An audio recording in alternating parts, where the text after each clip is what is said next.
This was, you dropped the first and then won the second and third rounds. Before the judges read the scorecards, is that how you kind of figured it had been scored? Yeah, I kind of figured that.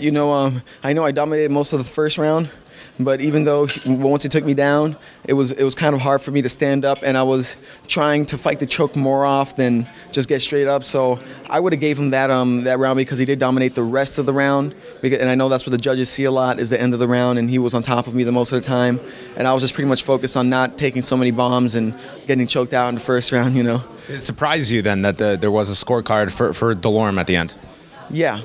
It did. I didn't expect it to be a split decision. I felt the second and third round were completely mine, even off of the takedowns that he threw. Most of the takedowns that he got were off of mistakes that I've made, but I was able to reverse, get right back up, and get on top of him instead. So I felt that it shouldn't have been a split decision, but that's what they say, don't leave it to the judges. And we saw a very wide array of strikes from you, particularly in the second and third when you got things going. How happy were you with your striking game?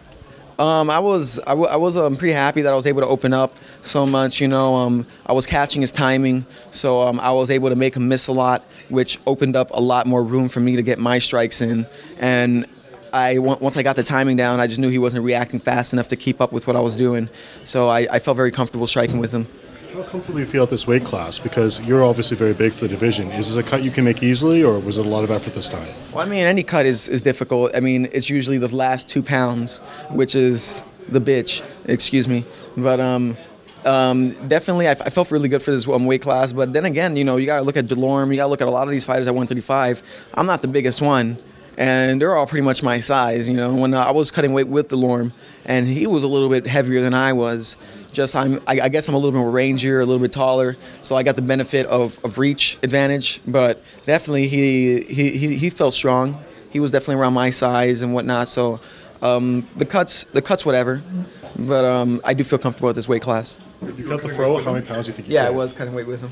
Really? Just so you're sitting together? Yeah, we're just sitting together chatting about weight cuts and all the food we're going to eat afterwards, parties we've been to, just regular guy stuff. He was a pretty cool guy, though. He posted a picture earlier today that he was already up to about 155 pounds. Is that roughly the size you were going into this fight as well? No, the most I ballooned up to was probably 148. I'm not that big, I'm just tall, but I'm really skinny. I've always been a skinny boy. So So what food are you going to be looking forward to eating after this? Well, I'm pretty much a vegan all year round, but after fights, I do allow myself to have some meat. So I'm probably going to go look for when I get home to Miami, of course, probably get me a nice bison steak, I definitely like the more rare meats that, you usually don't get, and the more gamier, the better. I'm not into the, how would you say, more conventional meats. I like that gamey taste. I like the toughness of it, so I guess since I don't eat it as much and as often, that's what I'll be looking forward to. Probably get to the Keys, give me some yellowtail snapper. Sounds good to me. Considering that your last fight is now no contest, did you feel any pressure coming into this fight that you really had to perform? No, not at all. The only type of pressure I feel towards any fight is the same pressure I feel. Everything is crazy. Everything I'm questioning myself. Everything I'm like, oh, what am I doing this for? Do I really want to be a fighter? Until they lock me in that cage and I feel comfortable. And it's funny, I feel most free locked in a cage. It's pretty weird. Did you go through any kind of just a lull in terms of just fighting, coming off the test back in March with marijuana and everything? Was that kind of a low point for you, just having to deal with a lot of that, and a lot of people kind of Pat Healy as well on this card, dealing with a lot of that going into this card tonight? Well, I feel everything's an opportunity. Once that happened to me, it was kind of like, honestly, look, I was an avid weed smoker, for a while, and then I always tell myself, I am a professional fighter. I'm in the UFC. One day I'm gonna have to stop doing this. And I would tell myself that, but never really take the action. So when this happened, it kind of just slapped me in the face. I'm like, now I'm gonna have to do this. Now I'm going to do this. So I stopped, and hell, yeah, it was a lot better for me. I got right back into the gym immediately, and for 6 months I was training for this fight. Even though I knew I was fighting before I knew I was fighting Delorme, I was still training every single day, twice a day. I had more energy. I didn't have any excuses. I didn't wake up in the morning, burnt out from last time, like, I don't really got to do this. No, I went in there and I put my work in. So I came in here really confident that I knew that I was going to come in here and do exactly what I wanted to do, which happened in the fight. So not smoking weed is a performance enhancer then? Oh, yes, of course. Definitely. So how do you feel about the Las Vegas Commission's decision to increase the limit for weed? It don't matter to me because I don't smoke anymore. Completely giving it up? Oh yeah, I got a few years as a fighter in this career, and they're my young years. I got plenty of time if I retire. If I want to go back and smoke, then I can smoke up a storm if I want to. But for the meantime, right now, I'm young. I'm going to put my body to work, and I'm going to do what needs to be done. So, we don't have this opportunity forever. Time is the only thing we can't get back. Money, I can make it back. I can get a regular job. I can break bricks for a living and still make some decent bread. But other than that, we cannot get this time back. So I want to utilize this time as, efficient as possible. Well, even though it seems like it was a good thing for you, to quit, do you feel like if you had it your way, a lot of guys will say, hey, why even test for it? I mean, if you had it your way, would you just strike it off the list of stuff they even test for? I want to know why. If they test for it, I have to know the reason why. If they say it's a performance enhancer, then I don't agree with it. But if it's just for like ethics and conduct, then okay, I understand. You know what I mean? We don't live in a society that is widely accepting of this, even though it really doesn't do anything. I mean, alcohol is a lot worse for you than that is, you know what I mean? You moved to Canada, we're much more accepting up here. Oh, it's okay, I love Miami, it's paradise over there. I'm not a cold person. The perception of it is changing, though, and it's becoming legal in more and more states. If it becomes legalized, do you think they should just strike it from the list? Yeah, they can strike it from the list. I don't think it should be on the list, period. But me doing it, I know that I'm a better fighter, and I train a lot better, and I work a lot better without it. So when I'm done fighting, I probably will do it again. Like I'm not lying. I like this stuff. But while I'm fighting, I know I'm a lot better. I have more energy. I'm more awake.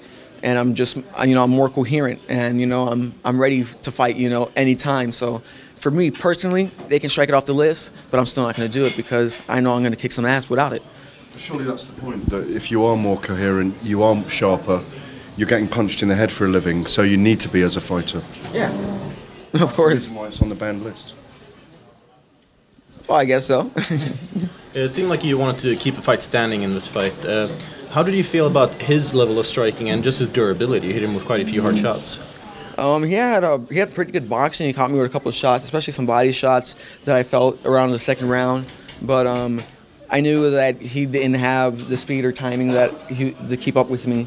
And I felt very comfortable standing up with him, like I was able to land all my shots and whatnot. He definitely did have some durability.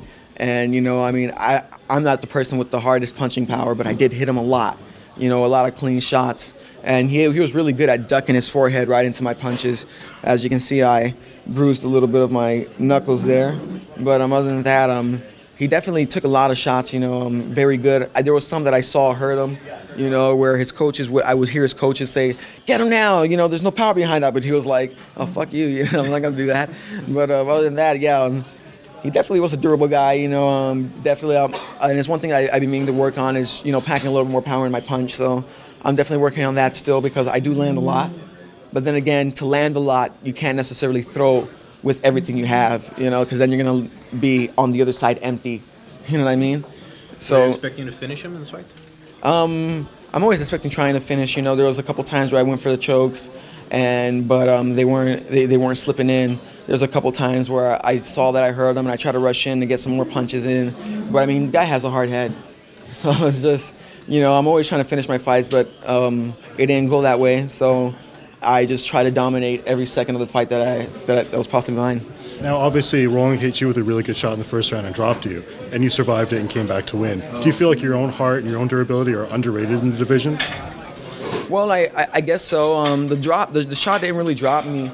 He hit me, and I was kind of leaning back, and then I didn't see the cage behind me, and he was able to get the takedown off of that. He did catch me clean, but I was already moving back, so it was kind of like a glancing blow, and instead of circling out like I was doing in the second and third, I walked straight back, and then I was like tripped up over myself. And definitely I do feel that way. A lot of people do downplay my durability, my heart, in the fights. I guess a lot of people think that like, oh, this guy is just a skinny guy with an afro. I'm just gonna go in there and I'm gonna run right through him. You're known more for evasion than for like having a chin and toughing it out. But is that what you showed tonight? Was like, I can do both. I can take a punch as well. Oh yeah, I've taken plenty of punches, especially at the Figueroa fight, the big kick to the head. I was pretty much knocked out the entire fight, and on instinct, I was able to dominate him completely, minus the low blows that cost me the match. But other than that, I mean, I've been hit pretty hard plenty of times. I spar with a lot of tough people, especially with Ben Henderson. He hits really hard. I sparred with Hector Lombard before. I mean, this guy doesn't know how to hold back. You know what I mean? I sparred with a lot of big people and stuff and been hit pretty hard. And I know that I got a good chin. You know, I can take punches and still keep going. I mean, it's what I signed up for, and I wouldn't be in the UFC for no reason. They just wouldn't put me out here because of my afro and my good looks. You know what I mean? I got to have some type of skill behind what I'm talking about. So definitely, I guess this fight showed that that I'm able to tough it out. You know what I mean? Especially because he had my back a long time. He had a lot of opportunities to get the throat and everything. He actually had it slipped under inside my throat one time, and I was able just to fight out of it. So I feel like I definitely showed a lot of heart there.